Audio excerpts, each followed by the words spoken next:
Hey everybody, welcome to ICO or No. This is Jeremy from Blockchain.wtf, excited to bring you our first installment of ICO or No. Today we're going to be going over what hopes to be one of the first blockchain-based projects to become a social network, District0x. We're also going to go over the 4 questions we ask ourselves every single time we evaluate an ICO and how those questions apply to District0x. The first question we ask ourselves every single time we evaluate an ICO is, does that ICO help solve an existing problem without creating too many new ones? Now, what problem does District0x hope to solve? The blockchain is still looking for its first killer dApp. And if you look at the model of the internet and where it's gone over the past 10 or 15 years, it's only logical that that dApp is going to come in the form of a social network.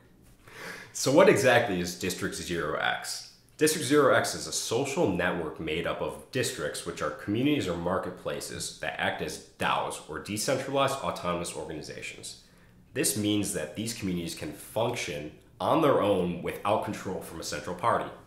Every single decision is voted upon, from policy changes to how to distribute funding. And this is all backed by the ideal of having the consumer of the social network control their own information and own community, as existing models have really used and abused that privilege. Current social networks are faced with the issue of when to step in and censor or delete posts of their users. Now, District0x answers this question with a resounding never. They believe in a censorship-free social network backed by an upvote downvote system, so all the pertinent information rises up while all the trash stays down. So that's a lot of information for question 1. Question 2 is going to help us provide context so we can turn that information into actionable intelligence. We're going to ask ourselves, what are the market conditions like? Is it viable that District0x can come to market fairly soon? Are there competitors trying to do the same thing? Good thing about what District0x is trying to do is that there's not going to be one social network on the blockchain. There's a lot of space to fill. Like a good friend of mine says, for every McDonald's, there's a Burger King. So there's definitely space for District0x to kind of carve out its niche, especially right now. Each district will start out with 4 basic functionalities: postings and listings, searching and filtering, reputation, and payments and invoicing. Now, these 4 underlying functions will support districts to make sure that they just aren't a social network, but they're a functional social network. Now, additionally to those 4 basic functionalities, to make sure that every single district doesn't look the same, districts will have the option to add auxiliary modules, customizable kind of add-ons or widgets to make each district unique and more functional. So now that you have some context by answering question 2, question 3 comes up.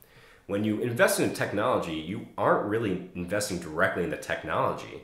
You're investing in the team and the people that hope to bring that technology to the future. That's why it's so important to have faith in the team behind the ICO. Now, District0x is in a pretty cool position where they have a couple established blockchain projects already working with them, which lends them instant credibility. Aragon's going to be doing all their smart contract protocols. Aragon is pretty much well established. So it gives you a little bit of reassurance when you see a not established project working with one that already has its legs under it. Now that you know a little bit about District0x, that brings us to our last question.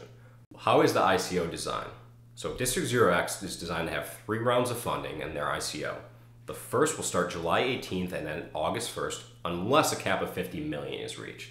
Now, I always like ICOs that have caps because it shows some responsibility on the behalf of the developers, that they aren't just going to swim in money and then not know what to do with it. District0x has a detailed plan of where their funds are going to go if they raise 2 million, 10 million, or 50 million. So they already have a roadmap based off how much they raise, what exactly that will be spent on. So that's our review for the District0x ICO. It seems like a pretty cool project, and I personally am excited to see where it goes.